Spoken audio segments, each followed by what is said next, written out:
നമസ്കാരം. അഗ്രിമലയാള യൂട്യൂബ് ചാനലിലേക്ക് എല്ലാവർക്കും സ്വാഗതം. ഇന്ന് നമ്മൾ പഠിക്കാൻ പോകുന്നത് അഗ്രികൾച്ചർ എക്കണോമിക്സിനെ പറ്റിയിട്ടാണ്. അഗ്രികൾച്ചർ എക്കണോമിക്സ് പോകുന്നതിന് മുന്നേ നമുക്ക് എക്കണോമിക്സ് എന്താണെന്ന് മനസ്സിലാക്കാം. എക്കണോമിക്സ് എന്ന് പറയുന്നത് സയൻസിന്റെ ഒരു ബ്രാഞ്ച് ആണ് that deals with production, exchange and consumption of various commodity in economic system. It shows how scarce resource can be used to increase the wealth and human welfare. ഇത് നമുക്കൊരു story ലൈനിലൂടെ മനസ്സിലാക്കാം. രാവിലെ നമ്മൾ എണീക്കുന്നു, ഫുഡ് ഉണ്ടാക്കാൻ പോകുന്നു. Food ഉണ്ടാക്കാൻ നമുക്ക് റോ മെറ്റീരിയൽസ് വേണം. റോ മെറ്റീരിയൽസിന് വേണ്ടി നമ്മൾ മാർക്കറ്റിൽ പോകുന്നു. മാർക്കറ്റിൽ റോ മെറ്റീരിയൽസ് അവൈലബിൾ ആണ്. എങ്ങനെയാണ് മാർക്കറ്റിൽ റോ മെറ്റീരിയൽസ് അവൈലബിൾ ആവുന്നത്? ഇത് പ്രൊഡ്യൂസ് ചെയ്യുന്ന പ്രൊഡ്യൂസർ മാർക്കറ്റിലോട്ട് ഇത് സെല്ല് ചെയ്യും. അങ്ങനെ മാർക്കറ്റിൽ റോ മെറ്റീരിയൽസ് അവൈലബിൾ ആണ്. പ്രൊഡ്യൂസർ പ്രൊഡ്യൂസ് ചെയ്യുന്ന പ്രോസസ്സ് പ്രൊഡക്ഷനും നമ്മൾ അത് മേടിച്ച് കൺസ്യൂം ചെയ്യുന്നത് കൺസപ്ഷൻ. ഇനി ഈ പ്രൊഡ്യൂസറിന്റെയും കൺസ്യൂമറിന്റെ ഇടയിൽ എക്സ്ചേഞ്ച് ആണ് നടക്കുന്നത്. എവിടെ വെച്ച്? മാർക്കറ്റ് പ്ലേസിൽ വെച്ചിട്ട്. അതാണ് എക്കണോമിക്സിന്റെ ഡെഫിനിഷൻ എന്ന് പറയുന്നത്. Economics is a science that deals with production, exchange and consumption of various commodity. ഇനി second sentence, how scarce resources can be used to increase wealth and human welfare. ഇതിനൊരു എക്സ്പ്ലനേഷന്റെ ആവശ്യമില്ല. ഇപ്പൊ നമുക്ക് തന്നെ ഒരു 10 രൂപ കിട്ടിക്കഴിഞ്ഞു കഴിഞ്ഞാൽ നമ്മൾ ആ 10 രൂപയ്ക്കുള്ളിൽ 20 രൂപയുടെ ഒരു വെൽഫെയർ കിട്ടുന്ന രീതിയിലായിരിക്കും അത് സ്പെൻഡ് ചെയ്യുക.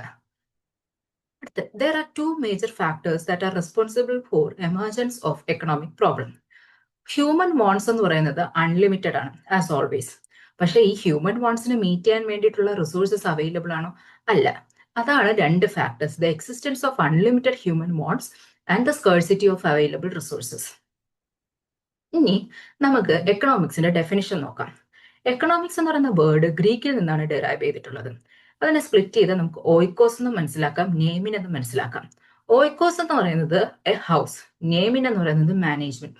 അപ്പൊ economics as an whole define ചെയ്തിരിക്കുന്നത് എന്ന് പറഞ്ഞാൽ മാനേജിങ് ഓഫ് ഹൗസ് ഹോൾഡ്. ഇതിന് നമ്മുടെ വീട്ടിലെ കാര്യമായിട്ട് എടുത്തു കഴിഞ്ഞാൽ എങ്ങനെ ചിന്തിക്കാം? അച്ഛനും അമ്മയ്ക്കും ജോലിയുണ്ട്, അവർക്കൊരു ഇൻകം ഉണ്ട്. ആ ഇൻകത്തിൽ നമ്മൾ നമ്മുടെ എക്സ്പെൻഡിച്ചേഴ്സ് മീറ്റ് ചെയ്യുന്നു ഇൻ എ സാറ്റിസ്ഫാക്ടറി മാനർ. ഇനി എക്കണോമിക്സ് എന്ന് പറയുന്നത് സയൻസുമാണ് ആർട്ടുമാണ്. എങ്ങനെയാണ് ഡിഫൈൻ ചെയ്യുക? Economics as A science. Economics involves systematic study. Economics applies the scientific method to observe, analyze, and explain the economic behavior. Economic behaviour പഠിക്കാനായിട്ട് നമ്മൾ scientific method use ചെയ്യുന്നുണ്ട്, അതിനെ observe ചെയ്യാനും അനലൈസ് ചെയ്യാനും. എക്സാമ്പിൾ എന്ന് പറയുന്നത് സപ്ലൈയുടെയും ഡിമാൻഡിന്റെയും റിലേഷൻഷിപ്പ് നമ്മൾ സയന്റിഫിക് വേയിലാണ് ഒബ്സർവും അനലൈസും ചെയ്യുന്നത്. രണ്ടാമത്തെന്ന് പറയുന്നത് empirical data. Economists use empirical data and statistical method to test the hypothesis. നമ്മൾ പറയുന്ന ഹൈപ്പോത്തസിസ് ട്രൂ ആണോ ഫോൾസ് ആണോ എന്നൊരു കൺക്ലൂഷനിലോട്ട് എത്തിക്കാൻ വേണ്ടിയിട്ട് എക്കണോമിസ്റ്റ് എംപിറിക്കൽ ഡേറ്റാസും സ്റ്റാറ്റിസ്റ്റിക്കൽ മെത്തേഡ്സും യൂസ് ചെയ്യുന്നുണ്ട്. മൂന്നാമത്തെന്ന് പറഞ്ഞാൽ തിയററ്റിക്കൽ ഫ്രെയിംവർക്ക്. അതായത് എക്കണോമിക്സിന്റെ ഫങ്ഷൻസ് അണ്ടർസ്റ്റാൻഡ് ചെയ്യാൻ വേണ്ടിയിട്ട് നമ്മൾ പ്രീ ഡിഫൈൻഡ് ആയിട്ടുള്ള മോഡൽസും തിയറീസിന്റെയും സ്ട്രക്ചേഴ്സ് അനലൈസ് ചെയ്യും. അതിന് നമ്മൾ സ്റ്റഡി നടത്തും. എക്സാമ്പിൾ എന്ന് പറഞ്ഞാൽ നമ്മൾ ഇൻഫ്ലേഷനും അൺഎംപ്ലോയ്മെന്റും ഒക്കെ തിയററ്റിക്കൽ ഫ്രെയിംവർക്കിന്റെ ബേസിലാണ് മനസ്സിലാക്കുന്നത്. നാലാമത്തെന്ന് പറയുന്നത് objective analysis. The goal is used to rigorous methodologies to ensure that finding are reliable and unbiased as possible. അതായത് നമുക്കൊരു ഗോൾ ഉണ്ട്, ആ ഗോളിലോട്ട് എത്തിച്ചേരാൻ വേണ്ടിയിട്ട് ഡിഫറെന്റ് ആയിട്ടുള്ള മെത്തഡോളജീസ് നമ്മൾ പ്രാക്ടീസ് ചെയ്യും. ആ മെത്തഡോളജി വഴി കിട്ടുന്ന ഫൈൻഡിങ് എന്ന് പറയുന്നത് റിലയബിളും അൺബയാസ്ഡും ആയിരിക്കും. Next economics as an art. Economics as an art എന്ന് പറയാൻ ഫസ്റ്റ് എന്ന് പറയുന്നത് സബ്ജക്റ്റീവ് ജഡ്ജ്മെന്റ് ആണ്. എക്കണോമിക്സും അഥവാ ഹ്യൂമൻ ബിഹേവിയേഴ്സ് എന്ന് പറയുന്നത് ഒരിക്കലും മെഷർ ചെയ്യാൻ പറ്റുന്നതല്ല. അത് നമ്മൾ യുക്തിപരമായി ചിന്തിച്ച് നമ്മുടെ ഒരു ജഡ്ജ്മെന്റിനെ നമ്മൾ അണ്ടർസ്റ്റാൻഡ് ചെയ്യുന്നതാണ്. അപ്പം ഫസ്റ്റ് എന്ന് പറയുന്നത് subjective judgement. Applying economic principle often requires subjective judgement, especially when dealing with the human behaviours. Second one is interpretation and creativity. Economic policies often involves creative solution and interpretation of data, as models are simplifications of reality. The third one is real world complexity. Human behavior, cultural influence and political context ആണ് ഇതിന്റെ factors എന്ന് പറയുന്നത്. This complicate the application of purely scientific model. നമ്മൾ scientific model വെച്ച് മാത്രം നമുക്ക് ഒരു കാര്യം പ്രൂവ് ചെയ്യാൻ പറ്റത്തില്ല. ബാക്കി അതിനെ ഇൻഫ്ലുവൻസ് ചെയ്യുന്ന പല ഫാക്ടേഴ്സ് ഉണ്ട്. ആ ഫാക്ടേഴ്സ് ആണ് മുന്നേ പറഞ്ഞിരിക്കുന്ന human behaviour, cultural influence and political context. Fourth one is value based decision. Economic decision, particularly in policy making, often involves making trade-off based on the societal norms and goals which are inherently subjective. Next, what is the difference between positive science and normative science? Positive science only describes what it is, എന്താണ്, and normative science എന്തായിരിക്കണം എന്നാണ് പറയുന്നത്. അതായത് positive സയൻസിൽ facts based statements ആണ് നമ്മൾ കൊടുക്കുക. ഇതിന് ഗുഡോ ബാഡോ എന്നുള്ള ഒരു ഡിസ്റ്റിങ്ഷൻ ഇല്ല. ഇത് നമ്മളൊരു എക്കണോമിക് പ്രോബ്ലം അനലൈസ് ചെയ്യുന്നു, അതിന് സിമ്പിൾ ആയിട്ട് അതിന്റെ റിസൾട്ട് പ്രൊവൈഡ് ചെയ്യുന്നു, അത്രേ ഉള്ളൂ. എക്സാമ്പിൾ എന്ന് പറയുന്നത് a rise in fuel price increases the transportation cost. അതൊരു ഫാക്ടറാണ്. ഫ്യൂവൽ പ്രൈസ് കൂടിക്കഴിഞ്ഞാൽ ട്രാൻസ്പോർട്ടേഷൻ കോസ്റ്റ് കൂടും. അതെന്താണ് എന്ന് കാണിക്കുന്നതാണ്. അതിൽ ബാഡോ ഗുഡോ ഒന്നും പോസിറ്റീവ് സയൻസിൽ പറയുന്നില്ല. രണ്ടാമത്തെ നോർമേറ്റീവ് സയൻസ്. നോർമേറ്റീവ് സയൻസ് എന്ന് പറയുന്നത് നമ്മളെ എത്തിക്കലും വാല്യൂ ഒക്കെ ഇൻവോൾവ് ആയിട്ടുള്ള ഒരു സയൻസ് ആണ്. അവിടെ നമ്മൾ എന്തായിരിക്കണം എന്നാണ് ഡിസ്കസ് ചെയ്യുന്നത്. പ്രോപ്പർ ഡിസ്റ്റിങ്ഷൻ ഉണ്ട് ഗുഡും ബാഡും എന്താണെന്നുള്ളത്. It prescribe what should be done to promote human welfare. Human വെൽഫെയറിന് ഇമ്പോർട്ടൻസ് കൊടുക്കുന്ന ഒരു സയൻസ് ആണ് നോർമേറ്റീവ് സയൻസ്. എക്സാമ്പിൾ എന്ന് പറയുന്നത് the government should lower the fuel tax to reduce the cost of transport. അതായത് ഹ്യൂമനും വെൽഫെയർ, ഹ്യൂമന് ഫ്യൂവൽ യൂസ് ചെയ്യാൻ പറ്റുന്നെങ്കിൽ കോസ്റ്റ് കുറച്ചേ പറ്റുള്ളൂ. കോസ്റ്റ് അങ്ങനെ കുറയ്ക്കണമെങ്കിൽ ഗവൺമെന്റ് ആണെങ്കിൽ ഫ്യൂവൽ ടാക്സ് കുറയ്ക്കണം. അതാണ് നോർമേറ്റീവ് സയൻസ് എന്ന് പറയുന്നത്. Next, what is the difference between deductive method and inductive method? Deductive method എന്ന് പറയുന്നത് ഒരുപാട് ഓപ്ഷനിൽ നിന്ന് നമ്മൾ ഒരു പർട്ടിക്കുലർ ഓപ്ഷനിലോട്ട് വരികയാണ്.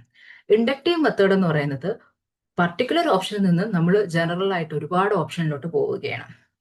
ഡിഡക്റ്റീവ് മെത്തേഡ് എന്ന് പറഞ്ഞാൽ ഡിസെന്റ്, കുറഞ്ഞു വരുന്നു. ഇൻഡക്റ്റീവ് മെത്തേഡ് എന്ന് പറഞ്ഞാൽ കൂടി വരുന്നു, മൗണ്ട്സ് അപ്പ്. പിന്നെ ഒരു എക്സാമ്പിൾ എന്ന് പറയുന്നത് ഒരു നോർമൽ എക്സാമ്പിൾ എടുക്കാം. ഡിഡക്റ്റീവ് മെത്തേഡിന് എല്ലാ മാമൽസിനും ഹെയർ ഉണ്ട്, ഇതൊരു ജനറൽ സ്റ്റേറ്റ്മെന്റ് ആണ്. അതുകൊണ്ട് ഞാൻ കരുതുകയാണ് വെയിൽ എന്ന് പറയുന്ന ഒരു മാമലാണ്, ആ മാമലിനും ഹെയർ ഉണ്ടെന്ന് ഞാൻ കരുതുകയാണ്. അതാണ് ഡിഡക്റ്റീവ് മെത്തേഡ് എന്ന് പറയുന്നത്. ഇനി ഇൻഡക്റ്റീവ് മെത്തേഡിൽ വരെയാണ്. ഞാൻ കണ്ട താറാവുകൾക്കെല്ലാം വെള്ള കളറാണ്, പെർട്ടിക്കുലർ ആണ്, അതായത് ഞാൻ കണ്ടത്. അതുകൊണ്ട് ഞാൻ ജനറൽ ആയിട്ടൊന്ന് ഡിഫൈൻ ചെയ്യണ്, അതുകൊണ്ട് ലോകത്തുള്ള എല്ലാ താറാക്കളും വെള്ള കളറാണ് എന്ന് ഞാൻ ജനറൽ ആയിട്ട് ഡിഫൈൻ ചെയ്യണം. ഇതാണ് ഇൻഡക്റ്റീവ് മെത്തേഡ് എന്ന് പറയുന്നത്.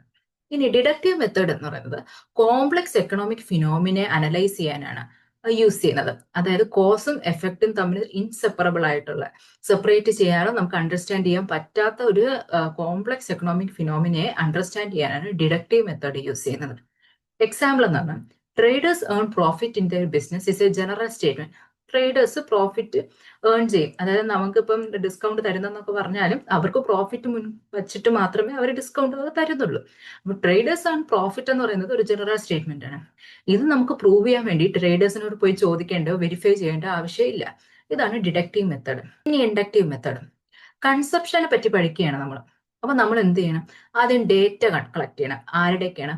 പുവർ, മിഡിൽ ആൻഡ് റിച്ച് ഗ്രൂപ്പ്സിന്റെ ഒക്കെ ഡേറ്റ കളക്ട് ചെയ്ത് അതിനെ അനലൈസ് ചെയ്യണം, ക്ലാസിഫൈ ചെയ്യണം. അതിൽ നിന്നൊരു ഇമ്പോർട്ടന്റ് കൺക്ലൂഷൻ നമ്മൾ ഡ്രോ ചെയ്യണം. അതാണ് ഇൻഡക്റ്റീവ് മെത്തേഡ് എന്ന് പറയുന്നത്. Next is traditional method. Traditional method involves 5 major classification. One is production, the second one is distribution, then exchange, then consumption, then public finance. ഇനി ഇതെന്തൊക്കെയാണെന്ന് പറയാം. Consumption. The satisfaction of the human wants through use of goods and services is called consumption. Human wants ഉം human നീഡ്സും തമ്മിൽ ഒരുപാട് difference ഉണ്ട്. Human needs എന്ന് പറയുന്നത് human life sustain ചെയ്യാൻ ആവശ്യമുള്ള കാര്യങ്ങളാണ് ഹ്യൂമൻ നീഡ്സ് എന്ന് പറയുന്നത്. അതായത് വെള്ളം, ഫുഡ്, ഇതൊക്കെ ഹ്യൂമന്റെ നീഡ്സ് ആണ്. ഹ്യൂമൻ വാണ്ട്സ് എന്ന് പറയുന്നത് നമ്മളെ സാറ്റിസ്ഫൈ ചെയ്യാൻ വേണ്ടിയിട്ടുള്ള ഗുഡ്സ് ആൻഡ് സർവീസസ്. അത് ലൈഫ് സേവിങ് അല്ല, പക്ഷെ നമുക്കത് വേണം. അതാണ് ഹ്യൂമൻ വാണ്ട്സ് എന്ന് പറയുന്നത്. അപ്പം the satisfaction of human wants through use of goods service is called consumption. രണ്ടാമത്തെന്ന് പറഞ്ഞാൽ production.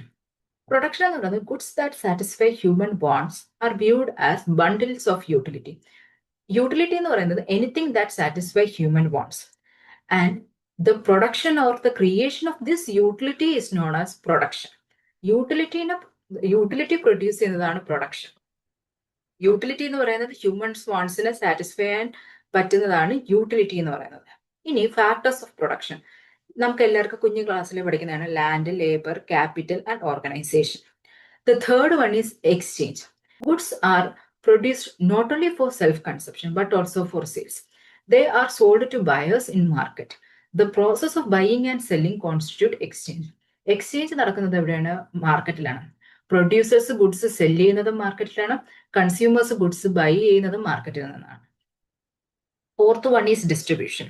The production of any agriculture commodity requires 4 factors of production. മുന്നേ പറഞ്ഞതുപോലെ land, labour, capital, organisation. These 4 factors of production are to be rewarded for their services rendered in the process of production. അതായത് ഈ 4 ഫാക്ടേഴ്സും process of production തരുന്ന സർവീസിന് നമ്മൾ reward കൊടുക്കണം. എന്ത് തരം റിവാർഡുകളാണ്? കുറച്ച് എക്സാമ്പിളോട് പറഞ്ഞിട്ടുണ്ട്. ലാൻഡ് ഓണേഴ്സിന് ലാൻഡിൽ നിന്ന് റെന്റ് കിട്ടും, ലേബറേഴ്സിന് ജോലി ചെയ്യുന്നതിന് വേജസ് കിട്ടും, ക്യാപിറ്റലിസ്റ്റിന് ഇൻട്രസ്റ്റ് കിട്ടും, എന്റർപ്രണേഴ്സിന് പ്രോഫിറ്റ് കിട്ടും. The process of determining rent, wage, interest and profit is called distribution. ഇതെല്ലാം ഡിറ്റർമിൻ ചെയ്യുന്ന ഒരു പ്രോസസ്സിന് പറയുന്ന പേരാണ് distribution. Fifth one is public financing. It studies how government gets money and how it spend. ഗവൺമെന്റിന്റെ റവന്യൂവും എക്സ്പെൻഡിച്ചറിനെയും പറ്റിയിട്ടുള്ള സ്റ്റഡിയാണ് പബ്ലിക് ഫൈനാൻസിങ് എന്ന് പറയുന്നത്. The last one is modern economics. Modern എക്കണോമിക്സിൽ 2 തരം എക്കണോമിക്സ് ഉണ്ട്. മൈക്രോ എക്കണോമിക്സ് ഉണ്ട്, മാക്രോ എക്കണോമിക്സ് ഉണ്ട്. Microeconomics is the analysis of the economic behavior of any particular decision-making unit, such as household or firm. ഹൗസ്ഹോൾഡിന്റെയോ അഥവാ ഫേമിന്റെയോ ഒരു പെർട്ടിക്കുലർ ഡിസിഷൻ മേക്കിംഗ് യൂണിറ്റിന്റെ എക്കണോമിക് ബിഹേവിയറിനെ പറ്റി പഠിക്കുന്നതാണ് മൈക്രോ എക്കണോമിക്സ്. അതേപോലെ തന്നെ all the decisions making unit put together, അതായത് economic system as a whole, അതിന്റെ ബിഹേവിയറിനെ പറ്റി പഠിക്കുന്നതാണ് മാക്രോ എക്കണോമിക്സ് എന്ന് പറയുന്നത്. മാക്രോ എക്കണോമിക്സ് എന്ന് പറയുന്നത് ഇൻകം തിയറി എന്നും അറിയപ്പെടുന്നുണ്ട്. മൈക്രോ എക്കണോമിക്സ് എന്ന് പറയുന്നത് പ്രൈസ് തിയറി എന്നും പറയുന്നുണ്ട്. ഇനി എന്തുകൊണ്ടാണ് എന്റെ പ്രൈസ് തിയറി എന്ന് പറയുന്നത്? It studies the behaviour of the individual decision making unit. അതായത് ഒരു ഇൻഡിവിജ്വൽ ഒരു സാധനം പർച്ചേസ് ചെയ്യുമ്പോൾ അതിന്റെ ഡിമാൻഡ് സപ്ലൈ നോക്കും. അതിന് അന്ന് മാർക്കറ്റിൽ ഡിമാൻഡ് ഉണ്ടോ, ഡിമാൻഡ് ഉണ്ടെങ്കിൽ തന്നെ അതിന്റെ സപ്ലൈ അവൈലബിൾ ആണോ എന്ന് ഇൻഡിവിജ്വൽ സ്റ്റഡി നടത്തിയിട്ടായിരിക്കും അത് പർച്ചേസ് ചെയ്യുന്നത്. അതുകൊണ്ടാണ് അതിന് പ്രൈസ് തിയറി എന്ന് പറയുന്നത്. So that's the end of the session. If you like the session, do like, share and subscribe and let me know your review on the comment section. Thank you.